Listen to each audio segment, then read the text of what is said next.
It's been a week of chaos, reveals, and console launches. This is certainly one for the books, with Sony's State of Play, Summer Game Fest, and the long-awaited release of the Nintendo Switch 2.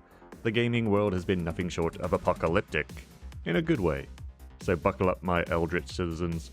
We've got beatdowns, brawlers, soul-likes, and a few cursed surprises. Let's dig on into the madness. After months of leaks, speculation, and videos being copyright struck into oblivion, the Nintendo Switch 2 is finally here. Launch day coverage has been, well, mixed, from server issues and scattered hardware failures to the baffling lack of any pre-launch reviews. The rollout has raised more than a few eyebrows. Nintendo's marketing campaign was conservative, and it's unclear if their strategy will pay off. It seems to have led to a lot of confusion surrounding features like virtual game cards, game key cards, and game share. Video Games Chronicle summed it up best. Nintendo gave us a new console without giving reviewers the chance to really test its launch titles and features. Still, the hype hasn't slowed down. Expect updates, patches, and, despite Nintendo's best efforts, scalpers circling like crows. Summer Game Fest gave horror fans a deliciously dark surprise. Resident Evil 9 is real, it's official, and it looks terrifying. No Ethan Winters this time, and no sign of Leon S. Kennedy. Capcom is taking us into new territory with a creepy, isolated setting and some mysterious new protagonist, likely an FBI technical analyst called Grace Ashcroft. The trailer didn't give us everything, but what we saw was enough to raise the tension, and maybe our blood pressure. Get ready for more Resident Evil Requiem news in the future. 'Tis a glorious time to be a fighting game fan. PlayStation announced Project Defiant, a new arcade-style fight stick designed for the PS5 and PC, tailor-made for those who still prefer slamming chunky buttons over grabbing hold of a controller. Then came the reveals. Marvel Token Fighting Souls, a brand new 4v4 tag team fighter. People were shocked at the lack of Capcom this time, but it seems to be Marvel Mayhem on steroids. Mortal Kombat Legacy Collection was also revealed, bringing back some of the franchise's bloodiest classics, complete with online play and rollback netcode.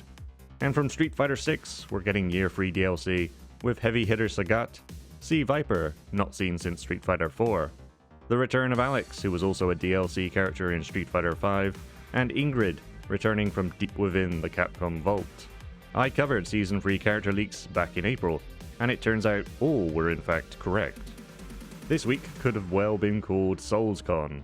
We have Code Vein 2 announced, promising more anime bloodlust and punishing combat. Wu Chang Fallen Feathers showed off an atmospheric new trailer, dripping with folklore and menace. Mortal Shell 2 is rising from the ashes with its unique shell-swapping gameplay and metal aesthetic. And it is finally happening. Black Myth Wukong will launch on Xbox 1 year after the PS5 version this August 20th, making fans wonder if PlayStation had some kind of timed exclusive deal. If you're hungry for fists and fury, Summer Game Fest certainly didn't disappoint.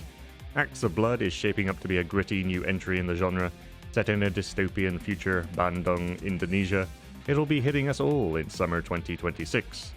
Scott Pilgrim EX brings back the beloved brawler with new polish, co-op madness, and, oh no, not the vegans.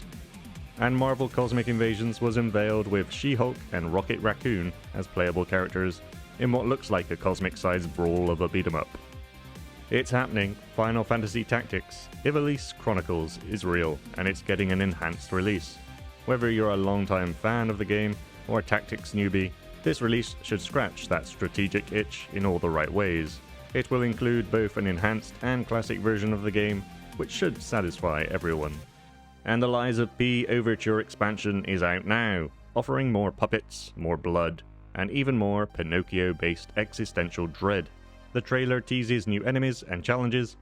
I played the base game when it released, and if this is more of that, then we're in for a beautifully punishing ride. This week saw the release of my Sakura and Ibuki video diving into the lives of these fan-favorite fighters as they navigate growing up in a world of violence, honor, and Hadoukens. Check it out if you have not already. Also, a surprise drop, my review of Viva La Dirt League's Nice Day for Fishing is live now, where I decide if this quirky game is worth your hard-earned coin. Expect more of these should you buy type videos, but only with indie games I've completed. And later this week, A new beat-em-up retrospective is coming. It's weird, it's wild, and it's got style. So hit that subscribe button and stay locked in. That's it for this whirlwind of a week. From new consoles to returning classics, it's a good time to be a gamer, if your wallet can survive it all. Be excellent to yourselves and one another, my eldritch citizens. I'll see you soon.